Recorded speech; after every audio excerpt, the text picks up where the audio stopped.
about the technology.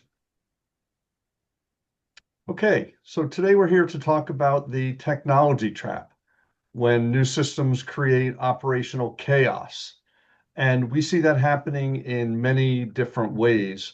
So to set the stage, technology is really here to make our lives easier, to make operations easier, to make accounting easier, to make everything flow to flow better. Yet we find that all too often the opposite happens, that we have fragmented systems, rush deployments, and they really don't talk to each other. You might have marketing come together with one application, accounting with another, Fran Dev with even a third, and each group having their own. So that's our topic for today on Franchise Blind Spot. My name is Carl Edler. I'm with Hughes. We are a franchise supplier in technology and managed networks. I'll go ahead and let the other participants here in Franchise Blind Spot introduce themselves. And Jonathan, since you're to my left on the screen, we'll start with you. I'm Jonathan Pace. I'm a strategic advisor with Reader CPA Group. We specialize in helping franchise buyers with their entity structure and funding strategy and overall tax and accounting needs. Excellent. Richard? Hi, I'm Richard McIntosh with the Venturis Group. We lend SBA debt on franchises. Fabulous. And Jeff? I'm Jeff Leach. I am head of sales of Vendasta. I'll be looking at today's topic really from a marketing viewpoint and how it affects marketing operations and technology. Great. Thank you all. So let's jump into what is the technology trap, right? That's in the title. And as a group, we see it as when businesses adopt new tools or platforms without any really clear integration path or alignment or in a structured, managed approach. This can result in chaos, right? Instead of improvement. Disjointed systems, everyone trying to do their own activity with their own system. And that leads to more confusion, more systems, people feeling overwhelmed, locked into a different system. And with that as a backdrop, let's go ahead and open the floor for discussion. Yeah, I'll go ahead and jump in and look at this from a marketing standpoint. So this is a great topic today because it's becoming ever more prevalent with the advent of AI and what AI is doing in the marketing domain. So what we see a lot of today is people see a cool new technology, they adopt it, but they're not thinking, how does this technology work with the rest of my tech stack? Does it talk to the rest of my tech stack? AI is all about integrations and automations. And if it's not talking to the rest of your systems, then you've got a major problem. And you're actually creating more chaos than you are solving a solution. So what we like to do is we want to make sure that when we choose technology, we're not going to create that operational chaos. And so we look at that at the beginning and say, how do we integrate with these different technologies and make sure it works before we go in. I've seen too many people choose an AI technology. 6 months later, it was more work than it was worth it. It was causing more headaches. They were doing more manual work to set up the AI than it was solving to help with the manual work. So just something to think about when you're adopting these technologies. Ask the right questions. Does it integrate with my tech stack? Am I gaining anything out of this? Can I automate? All of the typical questions around marketing. I can give you a quick example. Yeah. Reputation management. AI is wonderful for reputation management. But if my technology is not talking to your POS system or your CRM, when somebody actually goes and does a job, let's say in home services, and they close out that job, I need to know that that job's closed out, right? To then send a request for review. I need to know when the review was left So I need to tie into a Google or Facebook or any other review site so that I can reply to the review with AI. And if it's not doing that, you're really just creating more manual work for yourselves than is worth it. So I'll stop there. I know there's a lot of intelligent people in this panel, but from a marketing standpoint, messages, just make sure it integrates and automates. Yeah, that's spot on, Jeff. Thank you. We know that one of the automation tools that we all use are in accounting systems and finance. And Jonathan, do you want to put your perspective on this, please? Yeah, and it's always making sure that the systems are all talking to each other, and you know that you're able to capture that data in a way that they can look back and see what is that from a financial perspective, how is it affecting their overall performance and their bottom line, and making sure that they're able to analyze that to actually help them make decisions. And a lot of times as a business owner, you've got so much data coming your way. It's if it's not making it more simple to understand, then can lead to more confusion. People get into analysis paralysis, right? They have a whole lot of data, they have disjointed systems, and they're not quite sure what step to take next. And we have seen as a technology company working with franchises that having everything connected, right? We connect to the WAN, to the internet, to data centers, to the cloud, but having everything internally connect so that when it gets outside the business into the cloud and over to corporate or over to the franchisee themselves, that they're getting the right data and have the right tools to mix with it. Now, Richard, you come at it from a slightly different angle on the lending side. Talk about that, please. So if a franchise or a brand is inefficient, it makes it very difficult to get the financing to work. It becomes more guesswork. So let's say it's a new franchisee Mhm. and they're running the playbook that they've been given by the brand, but it hasn't been, as Jeff was saying, kind of vetted to make sure it's really efficient and it's doing what it's supposed to do instead of creating more troubles. Yeah. Then we have a lot of guesswork on the lending side, meaning we can't just take what their what the brand is saying the expenses are going to be and all these projections. We will have to then, if we're skeptical or if we're not certain, we haven't worked with that brand before and they don't have a lot of units that are successful, we have to ask for larger amounts of working capital. Why? Because it's going to cost more, it's going to take more time. So the more organized and the smoother the brand is with all their systems being integrated, it makes it a lot easier for us on the underwriting side to really nail down what the needs will be. And if we're not sure, we're going to have to err on the side of lending more money for working capital just in case. So it is vital for somebody, a brand. If I were a brand, I would be working with Carl, I'd be working with Jeff to make sure I have these things lined up. You want to have your accounting side, of course, with Jonathan figured out.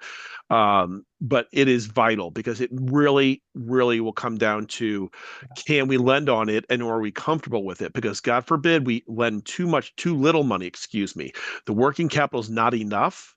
And then we can have big problems in the end for the franchisee. So I cannot this is a great topic. I cannot say how important it is for the brand to really, really be aware of what they're doing and making sure that the playbook that they're handing off is very useful. And then the fallback is, we do like to ask our franchisees to actually bring on April Porter, who is a former franchisee who took the playbook from the franchise that she was a part of. She was the most successful locations. And then she amplified it or modified it. And then the brand itself asked April, what are you doing? How do you have all these successful top locations? And so she has started coaching the other members in that brand. So, you know, if all of you guys, if the brand is using are experts right here, then my job is easier. If they're not, then I have to do all the guesswork and start lending a lot more working capital to fix the mistakes. Interesting. And I'm sure you have some easy success stories of where the franchisor, the brand has all of their systems integrated. It's a smooth humming system. And when the franchisee comes to borrow money, they tell you, boom, boom, boom, this is what the brand has. This is how our business is streamlined, where we get the data from, how we can tell how well we're doing and Yes. where we need to improve. And that makes your job a lot easier. And on the flip side, when they don't have that, and the franchisee needs to provide you with um, financial data from the FDD or other, and it's not there or it's not optimal, that can provide a very challenging scenario. Carl, that's exactly right. It becomes very challenging, and also this becomes it reflects on Fran Fund has these Fran data scores, Mhm.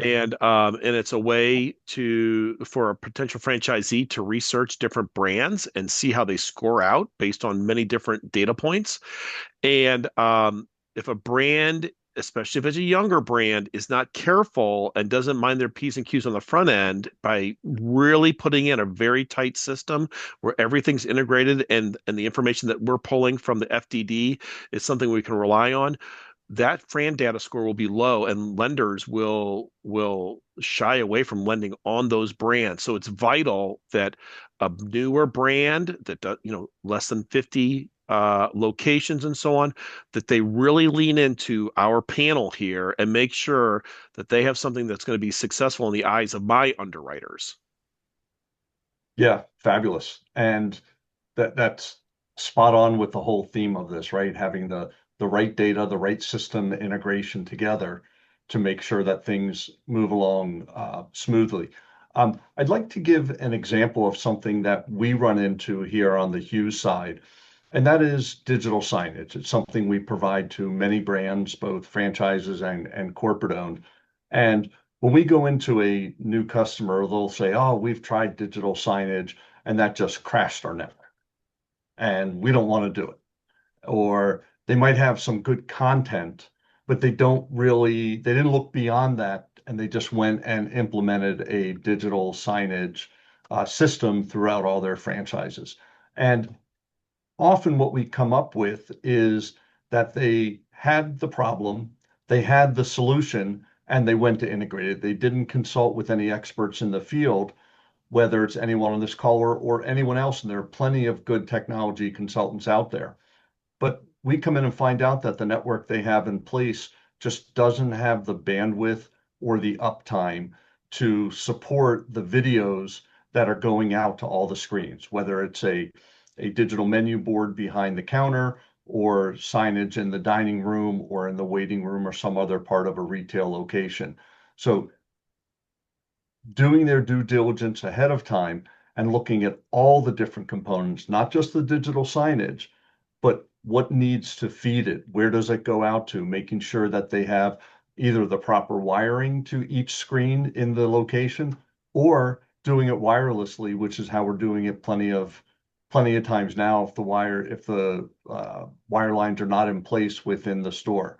So that's one example, and it's good that we come across those situations because digital signage in and of itself can help a franchise, a brand. Um, so they don't want to avoid it, but they want to make sure that they implement it in a proper way. Who else has an example of a scenario that they've come across where the new technology really just creates chaos or inhibits business from continuing?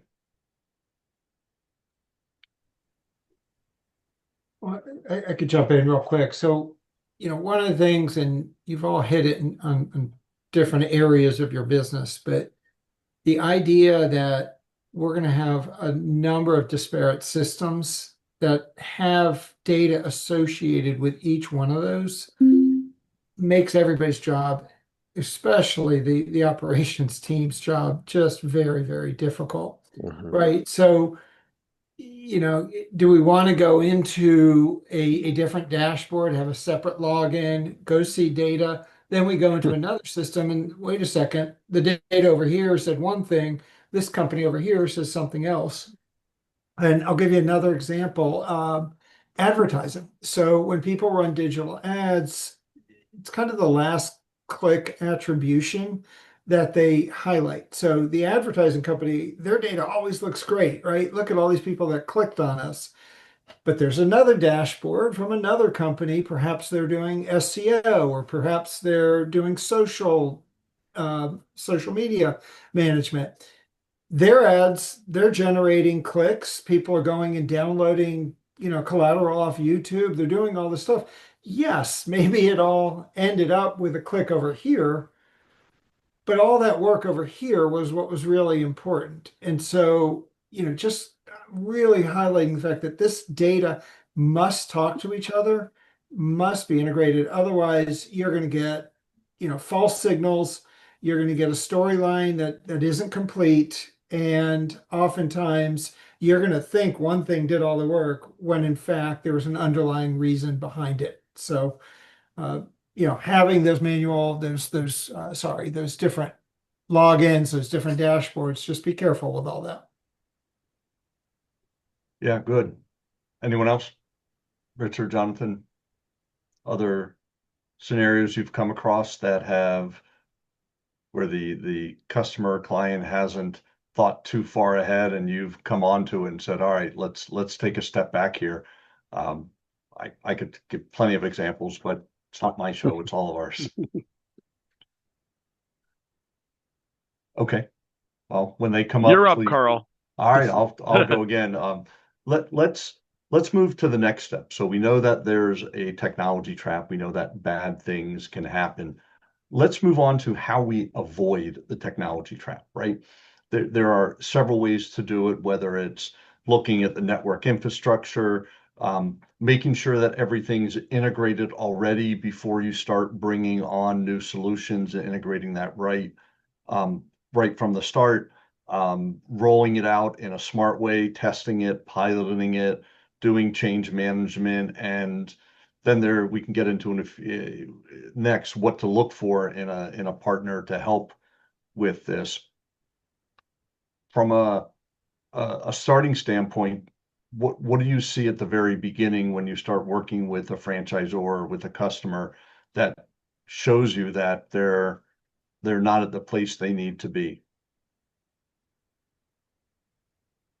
Well, on the lending side, if Mm, it's somebody that's new to the brand, it's not hmm their fourth or fifth location, hmm um, and they don't understand that maybe the brand doesn't have everything figured out perfectly, and they hmm just trust the playbook 100%. hmm And they don't account for any possible variance. Yeah. And so that's why if I have a sense when I'm speaking to a borrower who wants to open their first location, I always want them to speak to April Porter first because she does come in and she has seen everything regarding from a brand being set up. And so she can say, I understand why. And again, the brand is not working against the franchisee. They're trying to make them successful, Sure. right? So I'm not coming in from a point of view that the brand's making intentional mistakes or sabotaging their franchisees. But if you have somebody that comes in that has experience across many different brands and seeing what works and what pitfalls there are, that's why I want to introduce them to April. And I've done it many, many times where I say, April, can you please talk with these people? And she will look at the FDD. She'll give them some, she'll look at it from a critical eye, meaning not just assuming everything in there is going to work out exactly the way they say it's going to. And then she can help them understand, okay, let's go ahead and not assume the most rosy possible situation. And here are things to be Yeah. worrying about or thinking about. I mean, one of the examples that she could give is when she was running one of her stores and she had this bit windows on both sides of her location. She was on a corner unit and she wanted to put a big sign in there and it became a big issue. There are many, many, many things that we don't know what we don't know. Yeah. Right. And so if I'm doing my first location with the franchise, there are so many things that I don't know that's why I would lean on all of our professionals, but from like a 20,000 foot view. April takes a look at it, then she says, "You know what? The tech side and all that other stuff is not really as robust as it should be. You need to talk to Carl." She's almost like your CEO who is delegating the different things. Oh, this marketing is sort of a mess. It's so fragmented. They're using different ways. You need to have, your web page, you need to have your other marketing. You need to talk to Jeff because Jeff is going to make sure that it's all working together and you're not pulling, information from different types of advertising that you're doing. But when it's integrated under somebody who does all of it, like Jeff, then that's seamless. Same thing with the accounting. I mean, you can bet if I'm the lender, the accounting is one of the most important things for me. And quite honestly, I think, Jonathan, aren't you working on a quality of earnings for one of my clients right now? Or your firm is for sure. Yeah. And I have another one to send over to you now because it's a real head scratcher when the P&Ls say this over here, 856,000 in EBITDA, and then the tax return for that year shows 85,000. You know, I'm wondering if it's the same business or did they send me the wrong P&L or what happened? So, we're doing a Q of E on, we're going to have to send that quality of earnings over. Just for everyone listening who doesn't know, quality of earnings is not required by a lender to lend, but what it does is it really does a forensic accounting essentially on the financials of the business. And that's why it's not required, but I always try to ask my clients to please consider doing the Q of E. One side note, let's say a Q of E, quality of earnings, forensic accounting done on the financials of a business. Let's say it costs $15,000. If your cash injection needs to be $100,000 or 10% on $1 million project, Jonathan's fee of say $15,000 is reduced from the 100,000 that has to go to closing. So essentially, I tell my clients it's free because if you don't pay for it, you still have to bring that money to close. It's interesting what you just touched on all those different examples, Richard, is really what franchise blind spot is all about. The franchise brand, the franchisor is really good, and they have all the steps and processes and procedures for you to um, work as a franchisee for their business and develop and deliver the product and service. They don't necessarily show you how to run as a business and having all the different systems in place and having everything integrated so that when you're running your business, if you have data coming from one area, you have the right integrated tool, whether it's AI or marketing or plugging into your accounting system to really run your business as a going concern. And sometimes we see buy the tech, hope it works. Yeah. It's filling this one need for me rather than go down that part, you might want to partner with other groups within either your franchisee or at the brand level, the franchisor level, to make sure that things are integrated. And again, I said this earlier, integrate before you innovate, right? Make sure that everything is tied together so that you can not only deliver on whatever the application's doing, but learn from it and run more optimally. And that's what Jeff just said at the very beginning when he was Right. talking about his piece. I mean, when it is fragmented, I'm coming from a lender's point of view. When it's all fragmented, underwriting doesn't get comfortable with it. All of a sudden they think, maybe this is a little bit of a mess. Yeah, And, you don't want to lose confidence of an underwriter, that's for sure.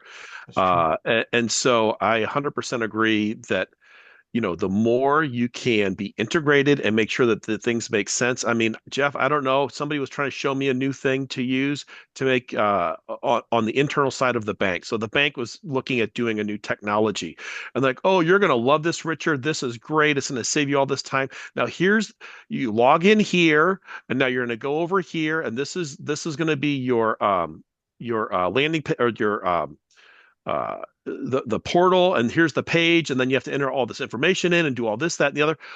And then once you have it all done, then it'll be a lot easier for you. And I'm like, yeah, but who's going to do that for me? So I understand you want to sell me a software program or you want to sell me something, but it's supposed to make it easier. It's not supposed to make more work for me. Yeah, and we have to fight that urge, right? Sometimes we see something that's really, really cool. Look, as a engineer, yeah, I want to do this. Operationally, it's a nightmare. It's just not ready yet to be part of the tech stack. And it's okay not to be, have the latest and greatest tech as long as everything works That's together right. and it's accomplishing your goal. And so I love that integrate before you innovate. I just wrote that Yeah, down. I did Well, too. that's a great line. And It's there are a true. lot of Think about the effects of what you're doing on the rest of your system. And is this really going to help? Yeah. right. We all want our systems to help our business grow. That's why we do it. So let's let's take a step back here, and I don't see any questions coming in. I know people have them, but what else should this group think about before we start bringing things to a close? Anything during this conversation really pop out at you? And while you're thinking about that, I'll throw one out there, and that is, as a network provider, we offer our customers dashboards, and they can log into the Hughes On portal and see all their locations, what equipment's running, and that's all great, and it's one pane. But with all their vendors, they need to log into their portal and see what's going on, and then swivel chair over here and log into that portal. So all these disparate companies have their own portals, and that's great for the company. But Right. how is that best serving the customer? So we come across many, many companies now that have open APIs, application program interfaces, to their portals so that the customer within their CRM system, let's say they're using Salesforce or something similar, they can go into their existing dashboard and have that plug into ours so that it's integrated in there. And they have one pane of glass to see what's going on in their business. And it's our customers that are driving the requirements, right? They know what they want. We see at the industry. I know many of us are going to IFA here in a couple weeks, and we'll see lots of system application providers. So it's important to have these integration thoughts in your mind as we progress through that. Yeah, and I think you brought up a touchy subject there, APIs. And we're seeing franchises that have created their own CRM, their own POS system, and it's locked down, right? And it sounded good at the beginning, but it's become very limiting because the amount of money it takes to now go open that up and create these public APIs with the necessary security features that you have to have costs money. And sometimes it's not even possible. So we're running into that a lot where people are reevaluating their tech stack to say, hey, wait a second, I this stuff doesn't talk to anything else. I'm in trouble here. Or it's not secure, right? And it opens ourselves up. So as you're looking at vendors, or if you are a vendor, a strategy to really play with others is critical. My previous job, I was at Ring Central. Their entire differentiator was the number of integrations they had with other companies. That's all they did. They spent time on creating new integrations back in the day so that if you chose them, you could choose other pieces of the system and you knew and felt confident they would talk to each other. And so that's really, Vendasta is doing that now. We're creating more and more integrations. And look, we call ourselves the spray foam of the tech stack. If you have holes, we're gonna be the spray foam. We're gonna fill those holes because we know we'll integrate with the rest of your tech stack and make it work. Doesn't mean you have to use everything from us, but everything has to talk to each other. That goes back to the whole make versus buy decision early on, right? You either Yep. buy something off the shelf that already has the open APIs and you're limited perhaps to customize it to your business, or you home grow, create your own, but then you have limitations on API connections and everything down the line. Well, plus if you do it on your own, you're always stuck having to make those modifications. They just had this on like Fox Business the other day where they were talking about the software businesses are all crashing because of AI. Or, one CEO is saying, well, I actually could have my team, create these softwares on their own versus going out and buying these big brands. But then the problem becomes one of the things that Jeff just spoke about was the security. That's one part of it. But also, if you're buying from one of the big software companies that specializes in a specific application, they're going to keep it up to date. They're going to do all these things. So the CEO said, although I could put something in house and run one real quick, he said, I don't want that responsibility and also have to make all these modifications and all this stuff. So it goes along the line of what Carl, especially what you and Jeff do, especially Jeff, when you're touching on how Ring and how you guys at Vendesta are integrating with other programs, and you could take stuff off the a la carte. You don't have to buy the full package, but it does allow you to integrate with other things that you're working on. I mean, I think this is the way of the future, honestly. If you try to just stay and only communicate within your own uh, program that you've developed, and you are not able to take information from other sources and integrate it, make it work together. Now here's Richard again with, five different, dashboards. And as Carl says, I'm spinning around in my chair trying to figure out this, and this, and I get dizzy. And I'm thinking, you know what? I just need to get up and go get a cup of coffee because it's driving me crazy. Coffee cures a lot. It does. There's one thing I want to clarify. I used integrate before you innovate. That's only for systems in your business. Don't stifle innovation on products and services, right? We're solely focused on the technology part here. Right. So, bringing things towards the conclusion here, as a technology provider, and all of us work in technology in one way, shape, or another, technology should really simplify your business, not complicated. And with the right foundation, forethought, communication, partnership, strategy, any business, whether they're a brand, a franchisee, or even all corporate, can innovate and get the right systems in place a lot faster without the chaos, right? It all starts with the strategy. Love it. Good. Good job, Carl. Great. Thank you. Excellent job. Jonathan, Richard, and Jeff, thank you so much for joining. As always, we are here every other week or so at Franchise Blind Spot talking about some of the issues and items we see happening in the franchise industry. So feel free to tune in next time, and we'll see you all later. Thank you. And hopefully we'll do a live one at IFA. We'll see. That would be great. Yep.